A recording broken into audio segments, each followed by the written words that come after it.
What is up, guys? Fire here from Untold.com, and we are back with another small hyper casual game. I'm really excited about these games that are small, they're cool. This one is really playable,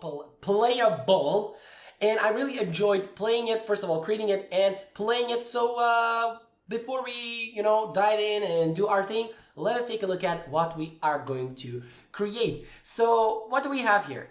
Well, simply we have a monkey, we have bananas, he jumps on these bananas, they push him up, and you avoid the obstacle, which is a bird, and you try to go as high as you can. So if I hit the play button, you will hear the background music. I'm going to lower the volume, and we died. The bird has touched us, and I'm going to start moving now. Okay, I can move left and right, and I almost touched the bird. You see, this is the game. It's really interesting, so voila. Let's try to reach the highest as we can, and we don't have the score, of course, but that is your assignment at the end. I will add that assignment to you to create the high score to save the game, and bam, I died. And voila, when we die, we restart the level. If I fall down, we restart the level as well. The game is pretty simple, but it is really interesting. And we will learn a lot of cool things. Now, you saw here that we have an infinite background effect, but this time we're going to do it differently. We're not going to use the parallax scrolling. We're going to do some other things. And I love this approach where I show you how you can, create the same effect in multiple ways. Even though this looks small, we will learn a lot, so it's gonna be fun. If you want to follow, of course, you can download the assets and the complete project. Link will be in the description below. And let's get started. But before that, first of all, subscribe, like the video, comment if you want to see more, because I'm gonna create a pretty cool, awesome, huge game in a few next tutorials. Same as with the first-person shooter survival. You get my drill, you know what to do. Subscribe, like, comment, share, and let's get started. I am in a new project, and this is a 2D project. So the first thing that we're going to do, as always, is that we are going to import our assets. So here I have the sounds, and here I have the sprites. So I'm simply going to drag and drop them, and by the way, you will be able to download them from the link in the description below or from my website, Untold.com. So you will have this complete project so that you can download it and compare your code with mine code when you get stuck somewhere. And you also will be able to download these assets. So what do we have here? We have the sounds and we have the sprites. The first thing that we are going to do is start with our player, which is our monkey right here. So I'm simply going to drag and drop him here in the scene. Now, before I continue to do anything, I already did this in the falling cube, or however I call that game tutorial. As you can see here in the game view, we have our portrait mode. Usually you will see something like this. So this is what you will see. It's a free aspect, and especially if you set your game target to be PC, and you can set that here in file and build settings. So you see here PC, Mac, and Linux. Anyways, when you set that, you will see here free aspect. So how do you change the resolution? Well, when you click on this drop down list here in the game tab, you will probably not see this full HD 480 by 800 and this right here. What you will see is all of these aspects, and you can click on the plus button here at the bottom, and here you can create your own label or your own resolution. So here is the name of the resolution, and this is not something like your New Year's resolution or whatever, so calm down. Anyways, here we have the width and the height. So here you're going to type 480 by 800, give it a name here, and you're going to click OK, and bam, here you have your own resolution. And I am going to delete this one because I already have it here. So as you can see, 480 by 800, you can right click on it and you can delete it or edit it. So if you want to change this right here, change the name, change the width and the height, you can do it by edit. But if you want to delete it, right click and delete, and bam, you are good to go. So let me put it back at 480 by 800, and you will notice also that the camera changes. As you can see, if I select the main camera, you see this rectangle is actually the camera. And let me take my highlight tool. So this rectangle here is actually the camera. And pay attention to the camera size when you resize or change the screen resolution. So pay attention now, you see? It is not in the portrait mode anymore, it's in the landscape mode. So let's go back here in game and 480 by 800. So what I'm going to do with the monkey, I'm going to resize him a little bit. So set the scale X, I don't know, let's say 0.7 and 0.7 for the Y as well. Maybe 0.6, let me just check that out. Yeah, 0.6 can also do. I'm going to leave it currently at 0.6. If we find later on that we need to change things, we will do that. So the next thing that I'm going to do with our monkey is that I'm going to attach a box collider on him. So go here under add component, filter for box collider 2D. Now make it a 2D, don't make it box collider. Again, I'm going to click on add component, filter here for box. You will see box collider and box collider 2D. Box collider 2D is for 2D games. And let me go here and take a look at the monkey. So I'm going to resize this a little bit, just like this, for example. I think this will do. Yeah, this is totally fine. I'm also going to attach a rigid body on him. So filter here for rigid body 2D. Again, not rigid body, but rigid body 2D. So click on that. And here, what I'm going to change, so we're not going to touch the mass, we're not going to touch the angular drag. I'm only going to go here in constraints and freeze the Z rotation, because we don't want him to, well, rotate like crazy when we try to jump. Voila, that is that. This is for our monkey. Now, the next thing that we're going to do is we are going to add these bananas here. And I've added them, and they are behind the monkey. As you can see, they are rendered behind the monkey. Maybe I can take the monkey in 0.7. Yeah, 0.7, we're going to set him. Now, I left them like this, and I'm going to change this one to bananas. So this is the name of our banana. What I'm going to do is set the monkey order in layer at 2. And bananas can be at order in layer 1. What does that mean? That is the order that determines how these game elements are going to be rendered. You see this order in layer?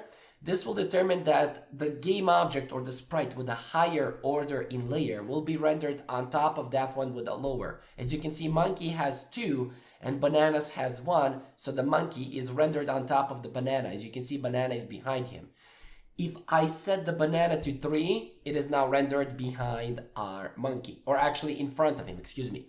So here I'm going to set 1, but we are going to change the banana or move it down. But I'm also going to go here. Where is the banana? Here it is.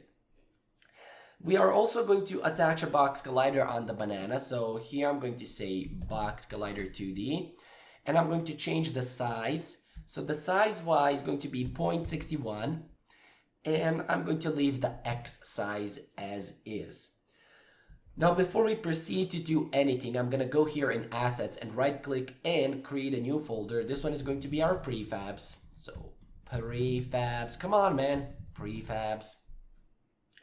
And here in the prefabs folder, I'm simply going to drag and drop our monkey and drag and drop our banana like this. So now we made them prefabs, and prefabs are reusable game objects. So moving forward, I'm going to go here and right click and create a new folder. This one is going to be for our scripts, because before we start to do anything, I'm just going to code the player script. And go here and we are going to create player scripts. And inside of this folder, I'm going to right click and create a C# script. And this one is going to be player script. Of course, this one is going to be attached on the player. So drag and drop it on the monkey, who is our player. And when you do that, go here under overrides and click on this apply all, so that this change is applied to the prefab. And now we can simply click it and open it here in our Visual Studio or MonoDevelop, or I don't know, your notepad. If you're using notepad to type this code, you can do that as well. So moving forward here, again, I apologize for my voice because I am a little bit sick. My throat hurts, but hey, I'm sacrificing myself for you. So you're going to sacrifice yourself for me. So what do we need in our player script? First of all, we need a rigid body 2D, which is going to be my body.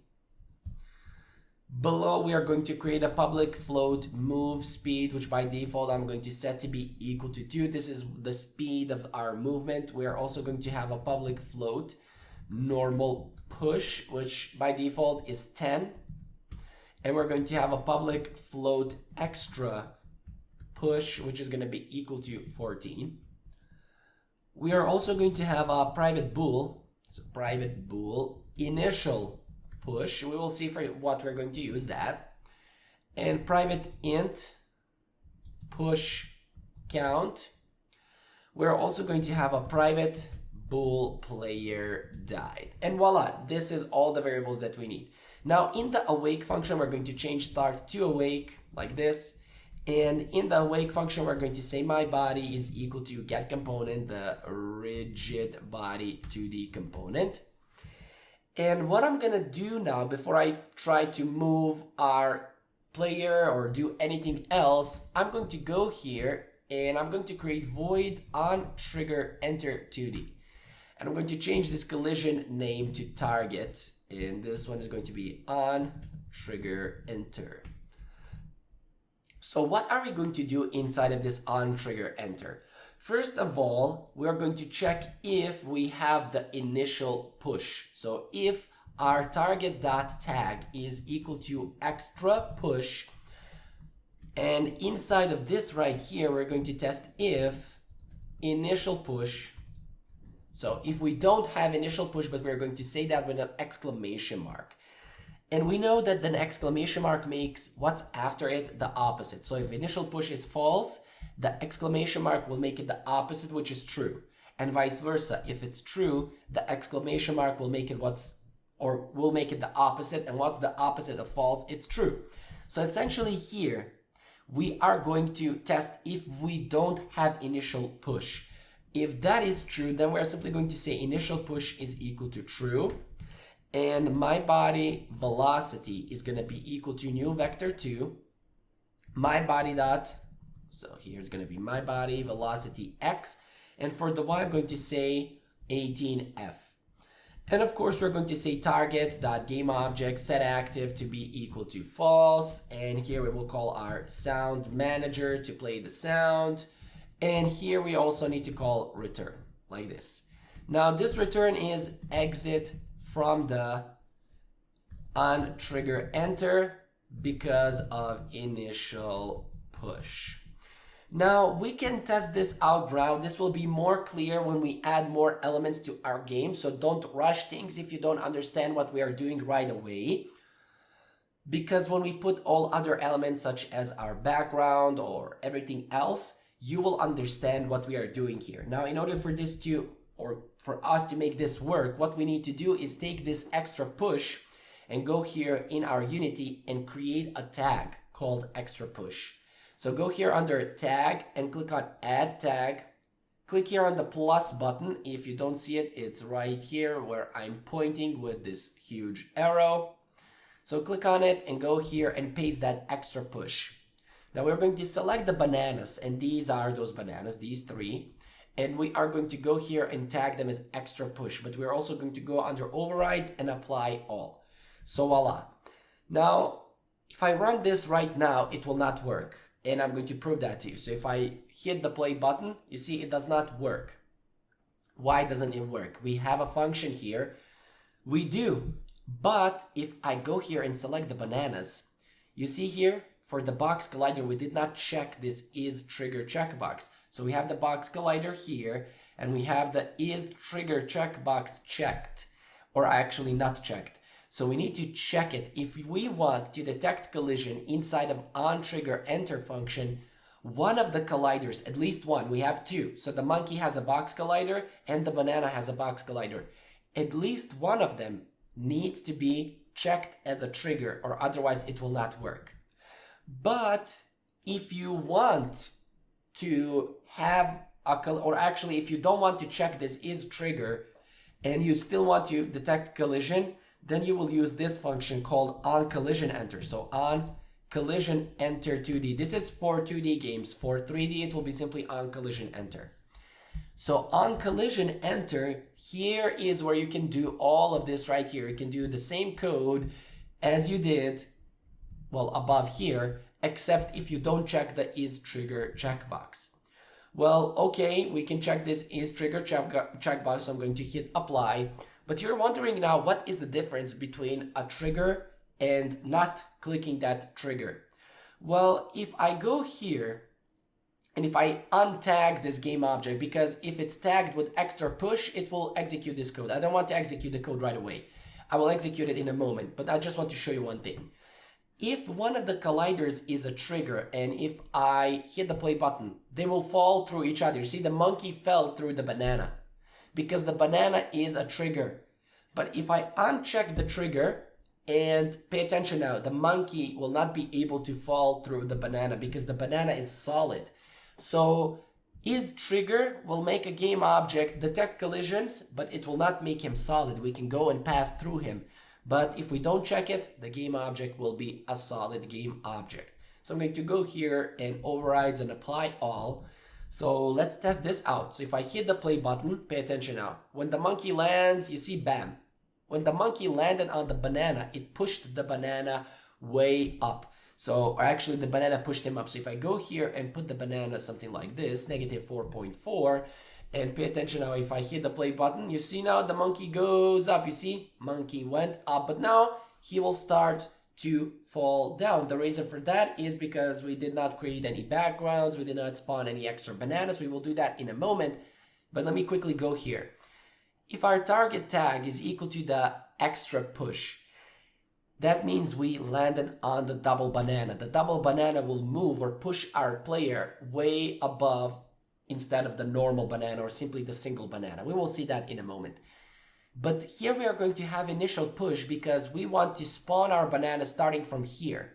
So basically starting, let me take my highlight tool, starting from here. We will not see this in the camera here below is what we see. So all of this here we see in the game tab. But everything that is above, so everything that is above here, things that are here, we don't see them inside of this view. Instead, when we launch the monkey up, the camera will start following him as we saw in the preview. And above, we will start spawning new bananas. So this is why, and let me just remove this. This is why we need this initial push. So initial push, when it's equal to true, we will push the body with 18 on the Y and turn off the banana game object. Moving forward, before we add any more code inside of the player script, we're gonna go and create our backgrounds. So here inside of our assets and sprites, this is our background. So I'm simply gonna drag and drop it right here, bam, and voila, this is our background. We are going to leave it here in the order in layer 0. Now, what I'm gonna do is I'm going to right click here and create an empty game object. I'm gonna also right click on his transform and reset the position X, Y, and Z will be 0, 0, and 0. And I'm going to change the name of this one to background holder. And this is going to be the game object that's gonna hold all our backgrounds. Now, as you can see in our game view, the background is not filling all the gaps. So what I'm gonna do is I'm going to set the background width and height, or X and Y scale, to 1.25 and also here 1.25. And voila, now the background is filling the full screen size. And what I'm gonna do is I'm also going to attach on this background a box collider. So go here under add component and filter for box collider and 2D, and then also set it to be a trigger. Now, before we proceed to do anything else, I'm also gonna go here in the tags and click on add tag, click on the plus button, same as what we did for the extra push, and we're going to add a BG tab, all caps, you know, like we're in the rage. So all caps rage. Anyways, I cannot laugh, my throat hurts. Anyways, select the background and go here in BG or select it and tag it as a BG. Now, what I'm gonna do is I am going to duplicate the backgrounds because we need to have total of 7 backgrounds. And we are going to duplicate them and we are going to position them. So first off, this one's gonna be background 1. So we're gonna have 2, 3, and 4. So here I'm going to say background 2. This one is going to be background 3. And this one is going to be background 4. I'm gonna take the background 2 and move it here. And now, while I have the background selected like this, I can move here close and I can hold the V key, not the W or any other key. So the V key, and you see when I click on the V key and hold it, you see how these arrows move to corners. Basically, it will allow us to snap it at that corner. So I'm gonna hold the V key and like this, and bam, simply move it and it will snap it right here, forming a single background. I'm gonna do the same thing for background 3. So moving here, I'm gonna bam, tag it, or actually snap it, and selecting background 4 and going or moving it below like this, and one more time and snap it. Voila. So this is for R3 or 2, 3, and 4. So I'm going to duplicate this one more time. So 4, 5, 6, and 7. So this one is going to be 5, and this one's going to be 6, and this one is going to be 7. So take number 5 or background 5, and this time we're going to move it above. So here, hold the V key and snap it. Take background 6, move it here. Hold the V key and snap it. And finally background 7, move it up. Hold the V key and snap it, and voila. So these are our backgrounds. Now we do have a lot of here, and if I take the camera and start moving the camera up, you see the backgrounds are repeating, but we will get to a point where we don't have any more backgrounds. Of course, we're not going to address that right now. We will do that later. Don't worry. I'm going to show you another way how we can create that infinite background effect, because so far we be doing it by using the parallax scrolling. This way is another way. So we'll see that in a moment, but now let's go back in the assets and scripts and right click here and go under folder and create camera scripts like this. And let's go here and right click and create a camera follow script. And of course, we are going to attach this one on the main camera. So drag and drop it. And where did the script go? What did I do? Okay, put it right here, move the listener above, and voila. This is our camera follow. Let me just double click it, open it in Visual Studio. And let me do my thing. You know, I'm weird. You know, I'm sick currently and I cannot be more weird. Have I told you that I'm sick? Oh, I didn't. Okay, I'm sick, just so you know. Anyways, just kidding. I don't know any more lame jokes than this. Sorry. Anyways, what do we need in our camera script? Well, we need a player to follow. So we are going to say here, private transform target, which is going to be our player. We are also going to have a private bool follow player. This one is going to indicate if we should follow the player or not. And we're going to have a public float minimum y threshold, which is going to be equal to negative 2.6. This is so that we can determine how far below the camera how far downwards, so to say, can the player fall before the camera starts following him. We will see that in a moment. So go here, awake, change the start to awake, and in the awake function we're going to say target is equal to game object dot find game object with the tag player dot transform. Now, by the way, here you're going to have an assignment, so you see this player, and also here I did not mention that for the extra push, you're also going to have an assignment. I've been giving you assignments in the past 2 or 3 videos, so this one is not different at all. Anyways, you're going to take and create one script which is going to hold all of these game objects, or actually all of these names, such as the player, which is the tag, so on and so forth, and you're going to reuse them from that single script. So that is your assignment. Because I hate this hard coding here, you know that, and this is what you need to do. The next thing that you need to do is this. So if I go here in Unity, you need to select the monkey, which is our main player, and you need to go here and tag him with the player tag. And also go under overrides and apply all, and voila, we are good to go. So what do we need inside of the update? First of all, I'm going to call a follow script, or actually a follow function that we did not create. So here we have it, void follow. And simply what we are going to do here is we're going to say vector3 temp is equal to transform position for the camera, temp.y plus eos, or actually is equal to target.position.y. And below we're simply going to say transform.position is equal to temp. Now, what will happen here is the following. If I go and test it out, so as soon as I run the game, the camera will start following the player. As you can see, bam, and now it goes like this, and it follows the player all the way until, well, the player dies. We don't want that. We only want the camera to follow the player when the player goes above, but we don't want the camera to follow the player when he starts going down below a certain threshold. Because of that, what we need to do here is we're going to say if target.position.y is less than camera transform position y minus the minimum y threshold. So if our current player's or monkey's position is lower than the current position camera y and minus the threshold, then we're going to say follow player is equal to false.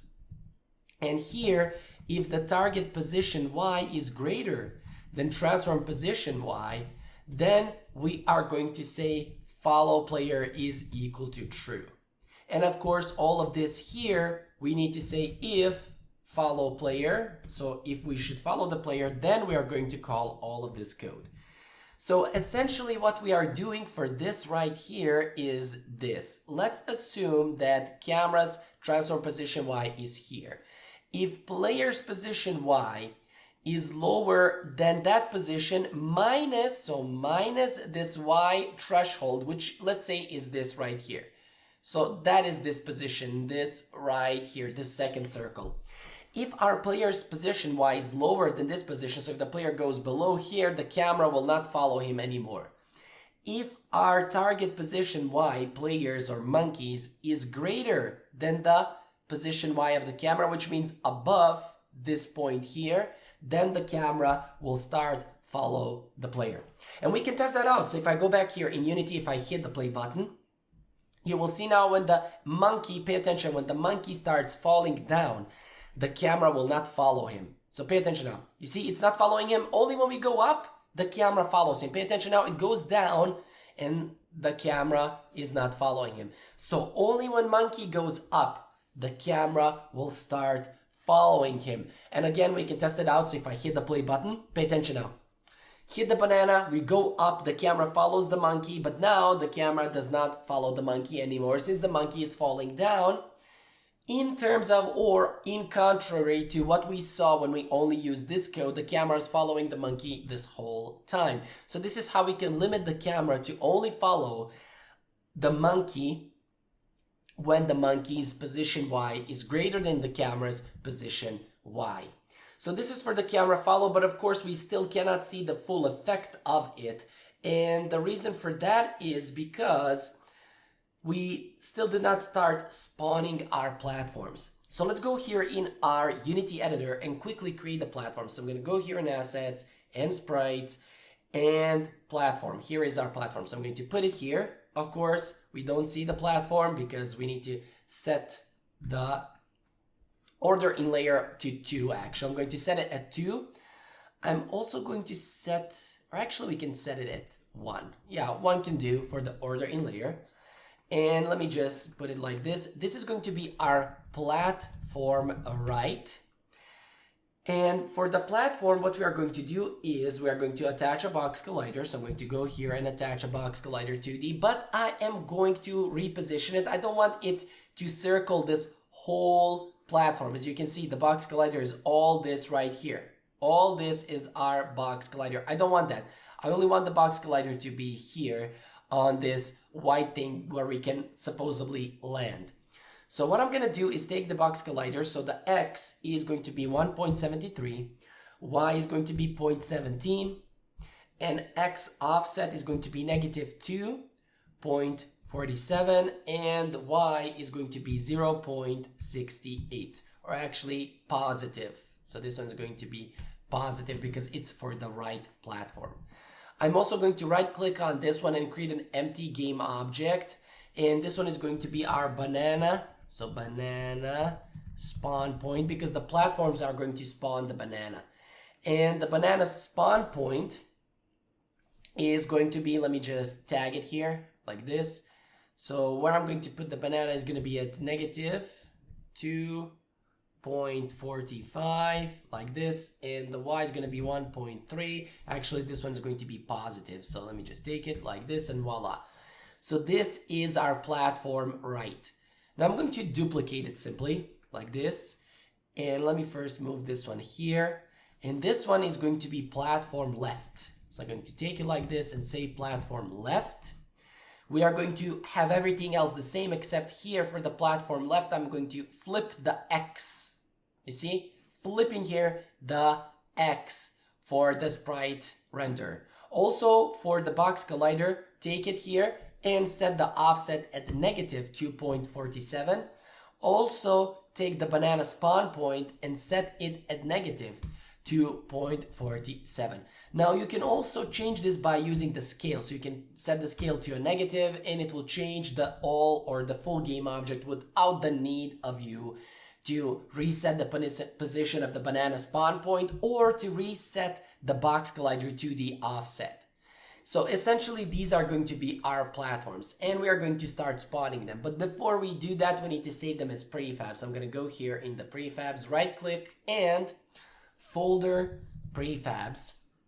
And inside of this one, simply drag and drop the banana or the platform right and the platform left. And now we can safely delete them from our scene because, well, we already saved them as prefabs. Which means that now we can right click here and create an empty game object. And this one is going to be our platform. So platform spawner. And this is the dude who's going to be responsible for spawning our platforms. Now what I'm going to do is attach it on the main camera, basically setting it to be a child of the camera. I'm also going to right click on the transform of the platform spawner and I'm going to reset its position. But we are not going to leave the position right here where it's 0, 0, 0. Instead, I'm going to put the position 6 for the Y axis. And I'm also going to tag him like this with the red tag so that we can see where our platform spawner is. And this is where we are going to start spawning the platforms. So this is where the platforms are going to be spawned. Okay, what do we need for that? Well, for that we need the platforms and we need a script. So if we go back in the scripts folder and right click here and create a new platform scripts folder. And inside of this one, I'm going to right click and create a C# script. And this one is going to be platform spawner.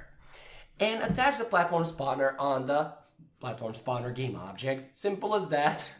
I cannot laugh, man. My throat hurts so bad. Did I mention that? Okay, my throat hurts. Anyways, man, I have so much fun interacting with you guys like this, even though you're not saying anything, but hey, I have fun creating these videos. So what do we need in the platform spawner? Well, we need the platform, of course, but before that, we need here a public static platform spawner instance.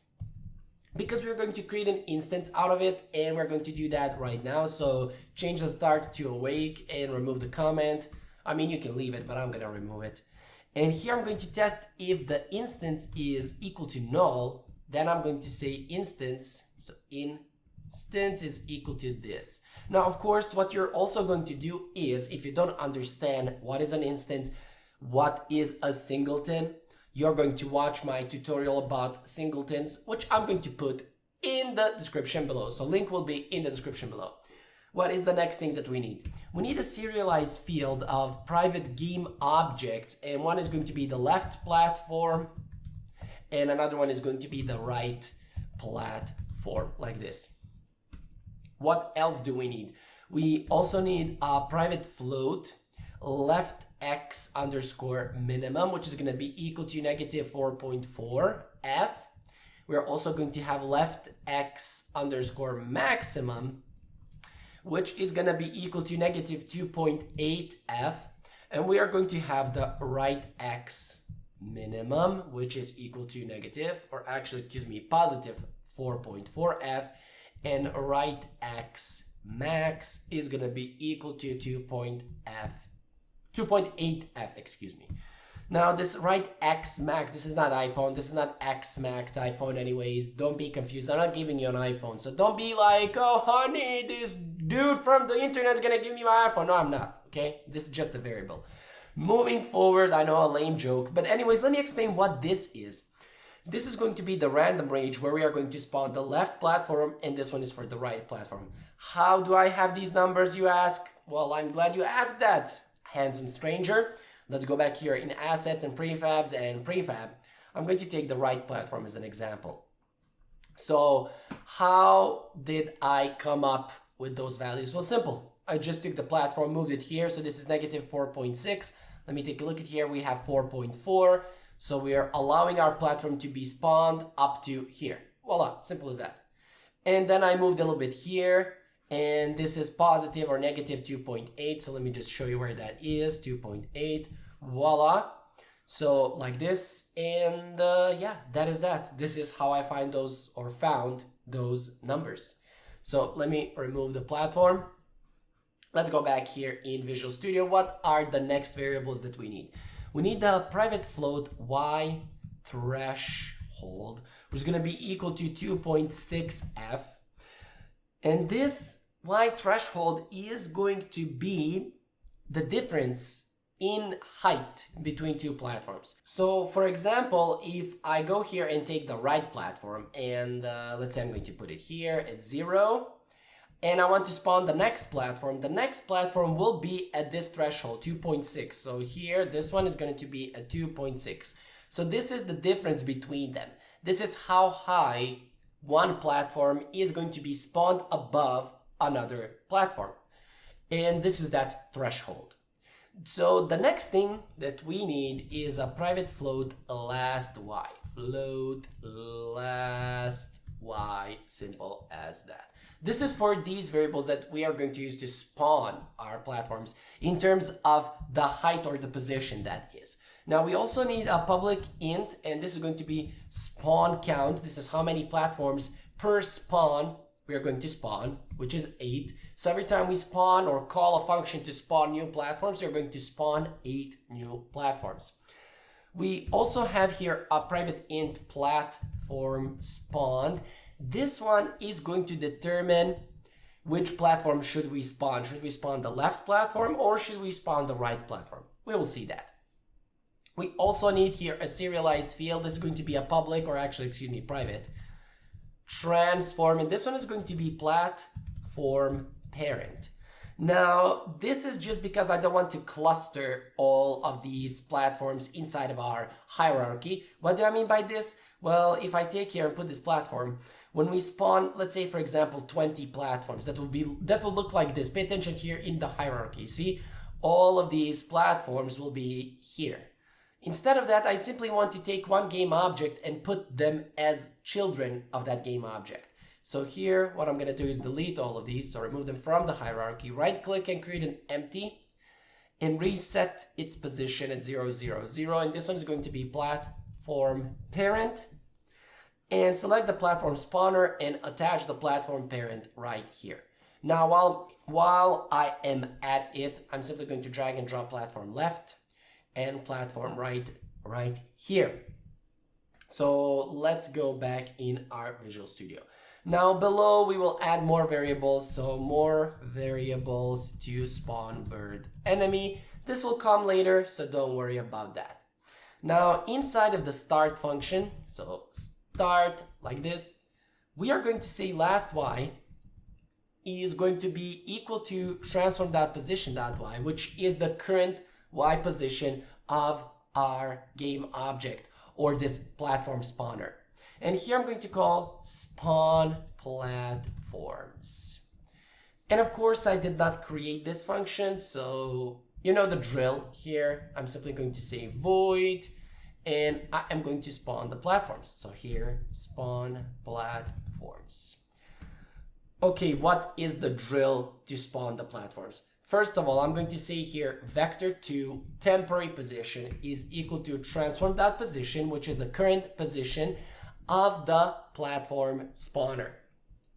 Next, I'm going to say here game object, below actually game object, new platform is equal to null, because we need to add this platform, or we need to add a parent for this platform. So don't worry, we will see in a second what we're going to do. But here we're going to say for int I, which is equal to 0, as long as I is less than the spawn count, I++, like this. And inside of this spawn count, or inside of this for loop, what I'm going to do is I'm going to say temp.y is equal to last y, like this.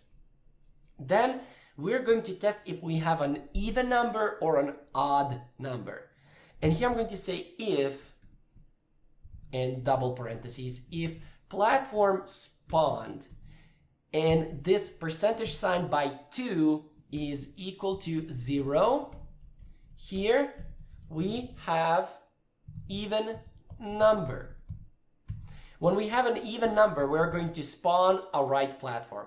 So here I'm going to say temp.x, temp, why are you killing me? Temp, come on man, temp, finally, x is equal to random.range between left x minimum and left x maximum. So left underscore x, left x maximum.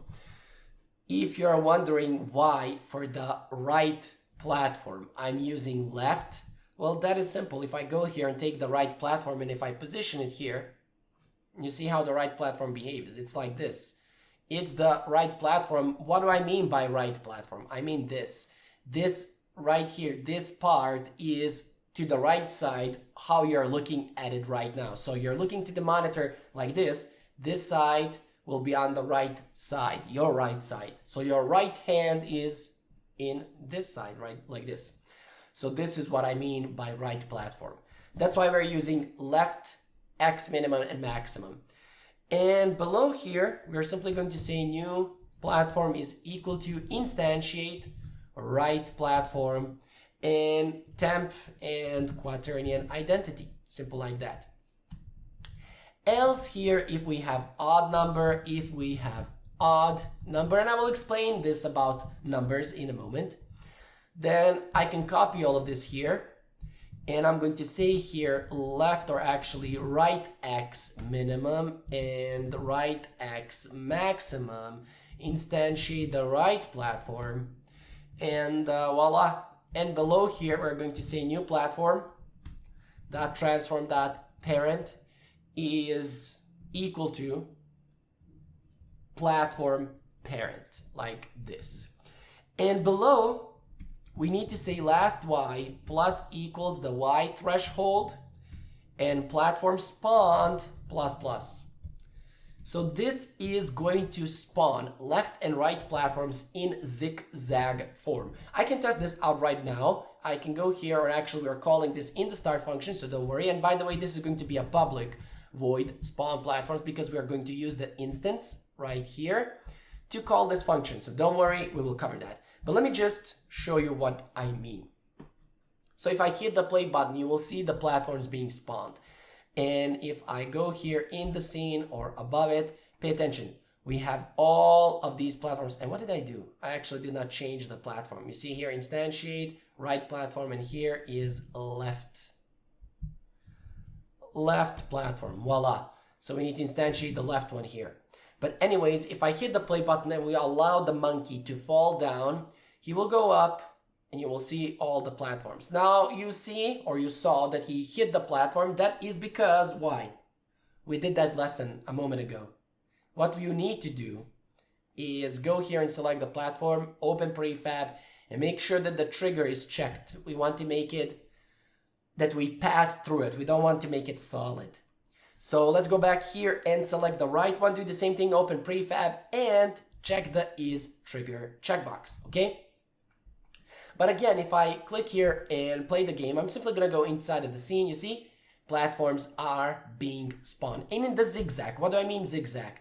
Well, you see it goes left, right, so here, then here, then here, then here, in zigzag form. This happens because of this right here. So let's go, and let me just turn this off. This happens because of this odd or even number, even here and odd here. What is this doing? This is a remainder, I don't know, I think it's remainder, this operation. What it does, it checks how many times 2 can go inside of this number. Let's say if the platform spawned has a value of 4, and we say that this remainder by 2, it will check how many times can 2 go inside of this number, and it will leave the remainder. So 2 can go in 4 2 times, that is 2 and 2. What is remaining? 0 is remaining. How do I mean this? Okay, let's pretend that 5, or this platform spawned, is 7.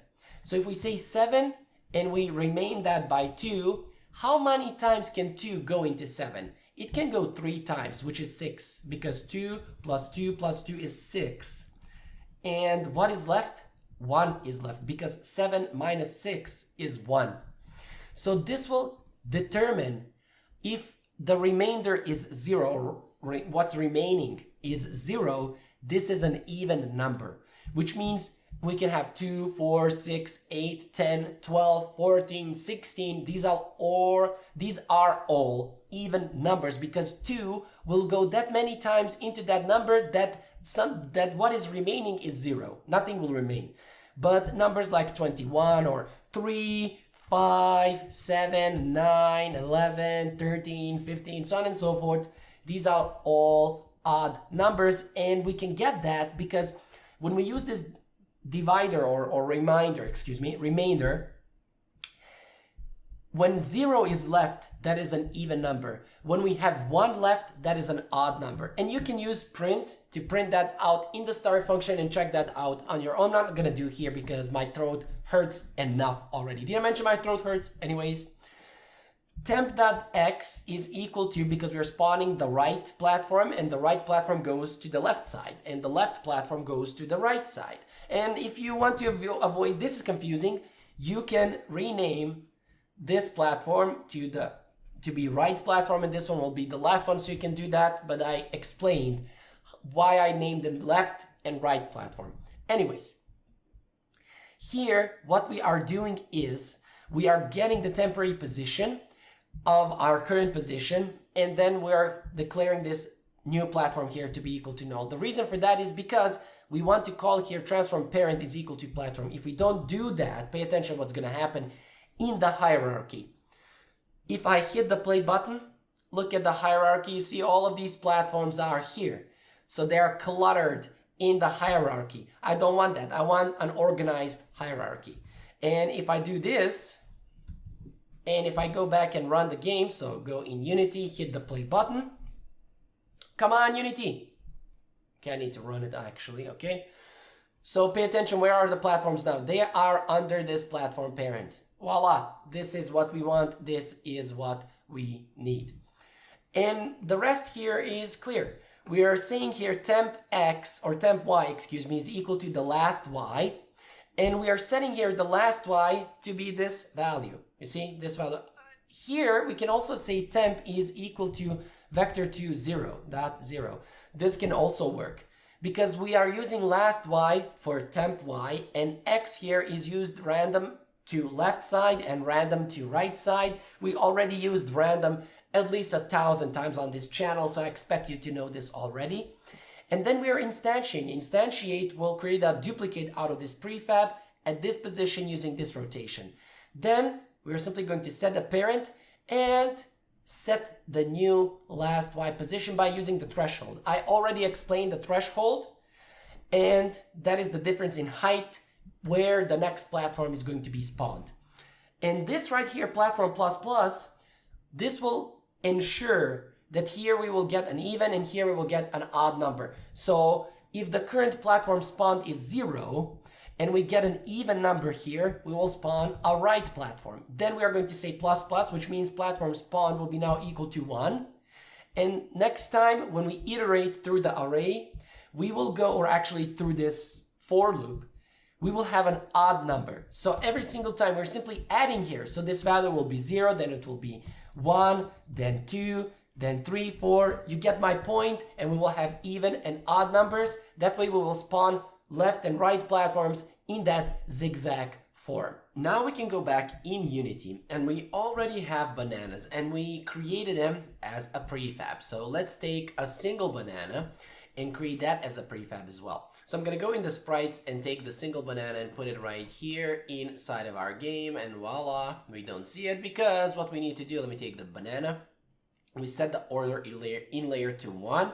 So this one is also going to be order in layer 1, and I'm going to rename it to banana, attach a box collider like this, and maybe we can just resize the box collider on the Y a little bit. So something like this, 0.32 on the y-axis, that is.